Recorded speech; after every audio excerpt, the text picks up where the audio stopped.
Attends, avant que tu continues à scroller, laisse-moi te dire quelque chose. Ce matin, tu t'es réveillé, et en moins de 5 minutes, tu as probablement déjà laissé le monde décider de ton humeur.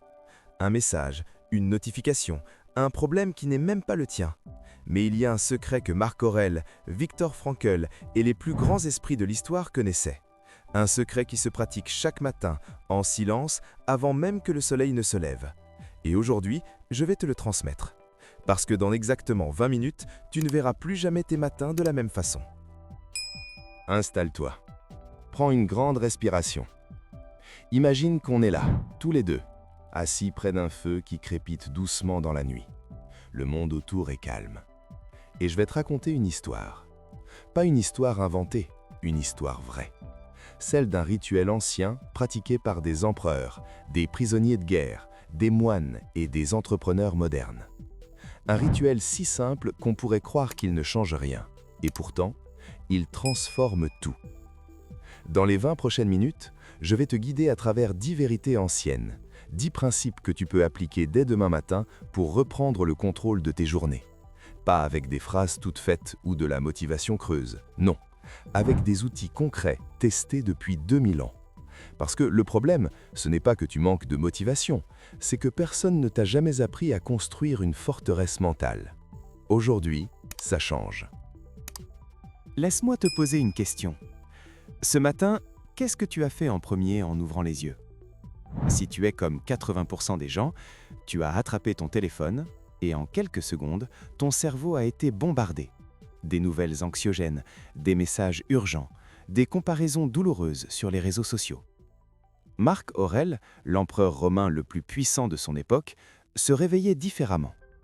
Dans ses méditations, il écrivait ceci à lui-même. Aujourd'hui, je vais rencontrer des gens ingrats, arrogants, malhonnêtes. Mais cela ne me troublera pas, car je sais qui je suis. Tu vois ce qu'il faisait? Il ne niait pas la réalité. Il se préparait mentalement. Il créait une armure invisible avant même de sortir de son lit. C'est ça, le choix invisible. Chaque matin, avant que le monde ne te dicte comment tu dois te sentir, tu as un moment sacré. Un moment où tu peux décider « Aujourd'hui, je ne serai pas une victime de mes circonstances, je serai un acteur conscient. » Viktor Frankl, survivant des camps de concentration nazis, a découvert cette même vérité dans l'enfer absolu. Il a écrit « Entre le stimulus et la réponse, il y a un espace. Dans cet espace réside notre pouvoir de choisir notre réponse, et dans cette réponse réside notre croissance et notre liberté. » Alors voilà ta première mission. Demain matin, ne touche pas ton téléphone pendant les 15 premières minutes. Respire. Rappelle-toi qui tu es, pas ce que le monde attend de toi. Imagine ton esprit comme une forteresse médiévale, solide, puissante, inébranlable. Mais voilà le piège. La plupart des gens laissent les portes grandes ouvertes. Chaque critique entre, chaque peur s'installe, chaque doute prend racine. Les stoïciens avaient une règle d'or. Rien ne peut troubler ta paix sans ton consentement. Lis cette phrase encore une fois. Rien ne peut troubler ta paix sans ton consentement. C'est radical, non? Quelqu'un te critique au travail. Ce n'est pas la critique qui te blesse, c'est le fait que tu ouvres la porte et que tu l'invites à entrer. Tu la rumines, tu la retournes dans ta tête pendant des heures, des jours parfois. Mais tu pourrais aussi simplement fermer la porte. Je ne dis pas que c'est facile, je dis que c'est possible, et ça commence par une prise de conscience. Chaque fois qu'une émotion négative surgit, pose-toi cette question. Est-ce que je choisis de ressentir ça ou est-ce que je laisse entrer quelque chose qui ne mérite pas mon énergie? Il y a quelques années, j'ai vécu une période difficile, des échecs professionnels, des ruptures personnelles, des nuits blanches à ressasser. Un soir, j'ai lu cette phrase d'Épictète. « Ce ne sont pas les choses qui nous troublent, mais l'opinion que nous en avons. » Ça a tout changé. J'ai compris que je construisais mes propres prisons mentales. Alors, entraîne-toi, chaque jour. Ferme la porte aux pensées toxiques. Garde-la ouverte seulement pour ce qui te nourrit, ce qui te construit, ce qui te rend meilleur. Tu veux savoir pourquoi tant de gens sont épuisés mentalement? Parce qu'ils se battent contre des choses qu'ils ne peuvent pas contrôler. La météo, l'opinion des autres, le passé, l'avenir incertain. Les stoïciens avaient une méthode simple mais puissante, la dichotomie du contrôle. Divise tout en deux catégories. D'un côté, ce que tu contrôles, tes efforts, tes réactions, tes choix, ton attitude. De l'autre, ce que tu ne contrôles pas, les résultats, les autres, les événements extérieurs. Marc Aurèle disait « Tu as du pouvoir sur ton esprit, mais pas sur les événements extérieurs. Réalise cela et tu trouveras la force. » Pense à toutes les heures que tu passes à t'inquiéter pour des choses qui ne dépendent pas de toi. Ton patron va-t-il apprécier ton travail? Tes amis vont-ils t'inviter? Le projet va-t-il réussir? Toute cette énergie mentale, gaspillée. Maintenant, imagine que tu rediriges toute cette énergie uniquement vers ce que tu contrôles vraiment. Tu te concentres sur donner le meilleur de toi-même, sur être intègre dans tes actions, sur traiter les gens avec respect. Le reste, laisse-le aller, lâche prise. C'est comme nager dans l'océan. Tu peux te battre contre les vagues et t'épuiser, ou tu peux apprendre à nager avec le courant en contrôlant seulement ta respiration et tes mouvements. Si ce que je partage avec toi commence à résonner, n'hésite pas à t'abonner. Il y a encore 7 vérités essentielles qui vont transformer tes matins. Et crois-moi, la 5e va complètement changer ta façon de voir l'action. Écoute-moi bien. Ta valeur ne dépend pas de ta performance, pas de ton dernier succès, pas de ton compte en banque, pas des likes sur tes publications. On vit dans une société qui nous conditionne à croire le contraire. Dès l'enfance, on nous apprend que notre valeur est proportionnelle à nos résultats. Les bonnes notes, les trophées, les promotions, le mariage parfait, la maison idéale. Mais voici la vérité libératrice. Tu as de la valeur simplement parce que tu existes. Point. Ta valeur est intrinsèque, pas conditionnelle. Le philosophe Sénèque, qui a conseillé l'empereur Néron, écrivait « C'est la qualité, pas la durée de la vie qui compte ». Il parlait de vivre en accord avec ses valeurs profondes, pas d'accumuler des réussites superficielles. J'ai un ami qui a tout perdu il y a 3 ans. Son entreprise a fait faillite, sa femme l'a quitté.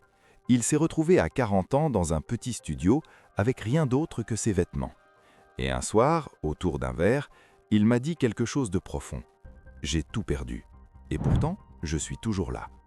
Ça m'a appris que je ne suis pas mes accomplissements. Je suis quelque chose de plus profond. Aujourd'hui, il a reconstruit sa vie, pas en cherchant à impressionner, mais en vivant aligné avec qui il est vraiment. Alors, permets-toi de respirer. Tu n'as rien à prouver. Tu l'es déjà assez. Le reste, ce sont juste des chapitres d'une grande histoire. Mais toi, l'auteur, tu es complet tel que tu es. Voici un secret que personne ne te dit. Les gens qui réussissent ne sont pas plus motivés que toi. Ils ne sont pas plus intelligents. Ils n'ont pas un secret magique. Ils font juste une chose différemment. Ils agissent, même imparfaitement. La motivation, c'est comme la météo. Certains jours, elle est là, d'autres jours, elle disparaît complètement. Et si tu attends d'être motivé pour commencer, tu attendras éternellement. Aristote avait une vision radicale. Nous sommes ce que nous faisons de manière répétée. L'excellence n'est donc pas un acte, mais une habitude. Traduis ça en termes modernes, tu ne deviens pas écrivain en attendant l'inspiration. Tu deviens écrivain en écrivant, même quand les mots ne viennent pas. Tu ne deviens pas athlète en rêvant de courir. Tu deviens athlète en lassant tes chaussures, même quand il pleut. J'ai commencé à écrire il y a 20 ans. Et tu sais combien de mes premières pages étaient terribles? Presque toutes. Mais j'ai continué, jour après jour. Certains jours, j'écrivais des chefs-d'œuvre, d'autres jours, je produisais des lignes médiocres. Mais je produisais. Parce que voici la magie. L'action imparfaite crée du momentum. Et le momentum crée des résultats. Une page médiocre aujourd'hui peut devenir un chapitre brillant demain, mais 0 page ne devient jamais rien. Alors, demain matin, identifie une chose que tu remets à plus tard, une seule, et fais-la, même mal, même 5 minutes, parce que 5 minutes d'action imparfaite valent mieux que 1000 heures de perfection paralysante. Il y a une métaphore ancienne que j'adore. L'acier ne devient pas solide dans le confort. Il devient solide dans le feu, sous la pression, dans la chaleur extrême. C'est là qu'il se transforme, qu'il devient indestructible. Ta vie fonctionne exactement de la même manière. Chaque obstacle, chaque échec, chaque difficulté est comme le feu du forgeron. Ça peut te détruire ou te rendre plus fort. Tout dépend de comment tu le vois. Marc Aurèle écrivait « L'obstacle sur le chemin devient le chemin. Ce qui se dresse face à toi devient ton avantage. » C'est ce qu'on appelle aujourd'hui l'obstacle et la voie. Pense à quelqu'un comme Nelson Mandela. 27 ans en prison. 27 ans. La plupart des gens auraient été brisés. Mais lui, il en est sorti plus sage, plus fort, plus déterminé. La prison ne l'a pas détruit, elle l'a forgé. Je ne dis pas que la souffrance est souhaitable, je dis qu'elle est inévitable et que tu as le choix, subir ou grandir. La prochaine fois que tu fais face à une difficulté, pose-toi cette question. Qu'est-ce que cette situation est venue m'enseigner? Peut-être la patience, peut-être la résilience, peut-être la créativité, mais il y a toujours une leçon cachée dans la difficulté. Le feu ne brûle pas tout, il révèle ce qui est vraiment solide en toi. Arrête. Arrête de te comparer, sérieusement. C'est le poison le plus toxique de notre époque moderne. Les réseaux sociaux nous montrent les highlights des autres, leurs succès, leur corps parfait, leurs vacances de rêve. Mais personne ne poste leurs échecs, leurs doutes, leurs nuits d'insomnie. Épictète disait « Ne compare jamais ton intérieur à l'extérieur des autres ». Tu ne connais pas leur histoire complète, tu ne connais pas leurs blessures, leurs sacrifices, leurs prix payés. Chacun avance avec son propre sac, des traumatismes, des forces uniques, des rythmes différents. Comparer ton chapitre 3 au chapitre 30 de quelqu'un d'autre n'a aucun sens. Ta seule compétition, c'est toi-même. Es-tu meilleur aujourd'hui qu'hier? Es-tu plus aligné, plus authentique, plus courageux? Voilà les seules questions qui comptent. Honore ton voyage, même s'il est lent, même s'il est chaotique, c'est le tien et c'est sacré. On va parler de quelque chose que personne n'aime entendre, la discipline. Ce mot a mauvaise réputation. Il évoque la contrainte, la punition, l'effort douloureux. Mais laisse-moi te donner une autre définition. La discipline, c'est l'amour que tu te portes dans le futur. C'est le toi d'aujourd'hui qui prend soin du toi de demain. La motivation est émotionnelle, elle fluctue, elle dépend de ton humeur, de ta journée, de 1000 facteurs externes. La discipline, elle, est structurelle. C'est un système que tu mets en place et qui fonctionne indépendamment de ce que tu ressens. Jocko Willink, ancien Navy SEAL, dit quelque chose de puissant. La discipline égale la liberté. Ça semble contradictoire, non? Mais réfléchis. La discipline de te lever tôt te donne la liberté d'avoir du temps pour toi. La discipline de bien manger te donne la liberté d'avoir de l'énergie. La discipline de gérer ton argent te donne la liberté de choisir ta vie. Ce n'est pas une prison, c'est une libération. Commence petit. Choisis une habitude non négociable. Peut-être méditer 5 minutes chaque matin, peut-être marcher 20 minutes chaque jour, peut-être lire 10 pages avant de dormir. Et tiens cette promesse, pas pour les autres, pour toi. Parce que chaque fois que tu honores un engagement envers toi-même, tu construis quelque chose de puissant, la confiance en toi. Il y a une pratique simple qui peut transformer radicalement ta perception du monde. Elle ne coûte rien, elle ne prend que 2 minutes et elle est soutenue par des dizaines d'études scientifiques. C'est la gratitude. Marc Aurèle commençait chaque journée en listant mentalement ce pourquoi il était reconnaissant. Pas des grandes choses extraordinaires, des choses simples. Le soleil, un ami fidèle, la capacité de penser. Pourquoi c'est si puissant? Parce que ton cerveau est câblé pour repérer les menaces, les problèmes, ce qui ne va pas. C'est un mécanisme de survie ancestrale. Mais dans notre monde moderne, ce mécanisme nous rend anxieux et insatisfaits en permanence. La gratitude recâble ton cerveau. Elle t'entraîne à voir aussi ce qui fonctionne, ce qui est beau, ce qui est là. J'ai commencé cette pratique il y a 5 ans. Chaque soir, j'écris 3 choses pour lesquelles je suis reconnaissant. Certains soirs, c'est facile. D'autres soirs, surtout les jours difficiles, c'est un défi. Mais je le fais quand même. Et tu sais ce qui s'est passé? Mon cerveau a changé. Je remarque maintenant instinctivement les petites beautés du quotidien. Un rayon de soleil sur un mur, un sourire d'un inconnu, le goût d'un café bien fait. Essaie, ce soir, 3 choses. Elles n'ont pas besoin d'être énormes, juste vraies. Et observe ce qui se passe dans ton cœur. On arrive à la dernière vérité, et c'est peut-être la plus libératrice de toutes. Tu n'as pas besoin d'être parfait. Tu n'as pas besoin de tout révolutionner demain. Tu as juste besoin d'être un petit peu meilleur qu'hier.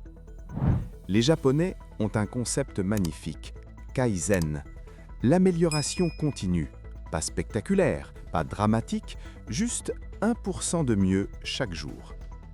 1% semble insignifiant, non? Mais si tu t'améliores de 1% chaque jour pendant 1 an, tu sais de combien tu t'es amélioré au final? 37 fois. 37 fois meilleur, juste avec de petits pas constants. Alors, oublie la transformation radicale, oublie la version parfaite de toi-même. Demande-toi simplement, qu'est-ce qu'une petite chose que je peux améliorer aujourd'hui? Peut-être écouter un peu plus attentivement, peut-être boire un verre d'eau de plus, peut-être dire merci avec plus de sincérité. Ces minuscules ajustements, répétés jour après jour, deviennent une vie transformée. Voilà, les 10 vérités anciennes. Tu les as toutes maintenant. Mais avoir ces connaissances ne suffit pas. Tu dois les pratiquer. Chaque matin, dans le silence, avant que le monde ne se réveille. Reprends ton journal demain matin. Écris ces principes. Adapte-les à ta vie. Fais-en tes compagnons quotidiens. Parce que voici la vérité finale. Tu ne peux pas contrôler ce qui va se passer aujourd'hui. Tu ne peux pas contrôler les problèmes qui vont surgir, les gens difficiles que tu vas rencontrer, les imprévus qui vont bouleverser tes plans. Mais tu peux contrôler qui tu décides d'être face à tout ça. Les empereurs, les prisonniers, les guerriers et les sages l'ont compris il y a des millénaires. Et aujourd'hui, ce savoir est entre tes mains. Alors demain matin, réveille-toi différemment. Réveille-toi en sachant que tu as un pouvoir immense. Pas le pouvoir de changer le monde en un jour, mais le pouvoir de choisir ta réponse. Et c'est ça qui, jour après jour, change absolument tout. Garde ce secret précieusement, ou partage-le avec quelqu'un qui en a besoin. Le feu continue de crépiter, la nuit est calme. Et maintenant, tu sais.